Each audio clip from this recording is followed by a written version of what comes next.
Hello, everyone. Hey, Pastor Todd here. Hope you're having a great day so far, and a great week, and a great Lent season. This time of Lent has been a good time of reflection. Just slow down and think about our spiritual lives. Think about the sacrifices that Jesus made for us during his ministry, the great things that he did, and the love that God poured out on the world. It's just such an amazing thing to remember.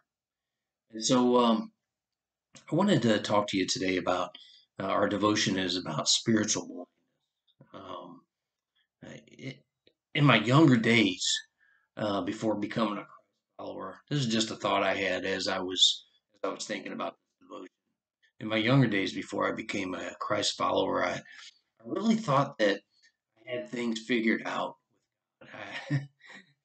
and with the world, honestly. Um, I was out on my own. I was a teenager. I had everything that I thought I wanted, and me and God had an understanding. That understanding was, well, if no one gets hurt, see, if no one gets hurt, I can do whatever I want to do that makes me happy. Little did I know the life that I was leading was really on a very slippery slope. I was headed down the wrong path, and that's the path of destruction. I listened to the ways of the world, and I really rejected God's truth in every aspect of my life. I had no idea that my sin was blinding me from seeing the truth of. You might just say that I was spiritually blind.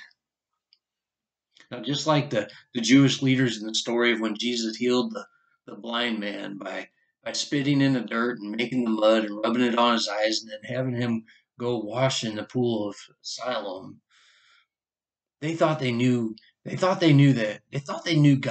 in his truest sense. They thought they had a really good understanding of him. And they really couldn't even fathom the thought that Jesus was the Son of God. They couldn't come to grips with this. So much so that they called Jesus a sinner. They were definitely spiritual. But what was their sin, you might ask? Well, their sin was that they didn't believe. You see, John wrote this gospel so that we would believe Jesus is the Son of God. And so that is their sin. They didn't believe. Jewish leaders' disbelief went so far that they asked this man about his healing, and they wanted to talk to somebody else who knew him. So they went and found his parents and asked them, "Well, hey, is this your son? Was he born blind? If so, how can he see?" Their answer, I like their answer to him. They said, "I don't know. Go ask him. He's he's old enough to answer you." And then the Jewish leaders they came to the man who had been healed, and they told him, they said, well, we believe that God should get the glory for this. This man Jesus, he's a sinner. And the man's answer was profound. He said, I don't know whether he is a sinner, but I do know this. I was blind and now I can see. They said, well, you were born a total sinner. Oh, yeah, I agree with that. We're all born sinners. And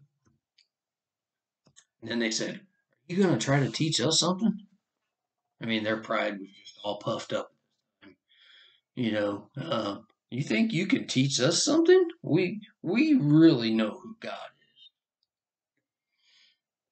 is. And Jesus, when he got word of this, he uh he said, I entered this world to render judgment, to give sight to the blind, and to show those who think they see that they are blind as well. Pharisees, I mean, they were just completely shocked that Jesus thought they were spiritually blind. I mean, here they are. They are Jewish leaders. They're very well versed in the scripture, and Jesus comes and calls them spiritually blind. Jesus said this. He said, "It was only blindness, stubbornness, and stupidity that could excuse their behavior. To those who remained open and recognized how sin had truly blinded them from knowing the truth, he gave spiritual insight and understanding.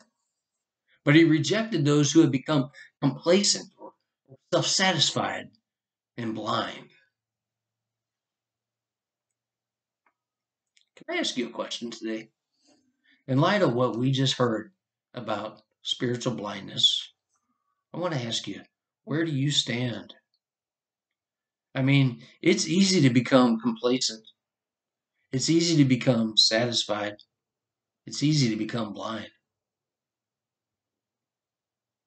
During this time of Lent, I want you to take a moment to reconnect with Jesus and to renew your commitment to know him better, to and pray for understanding and insight.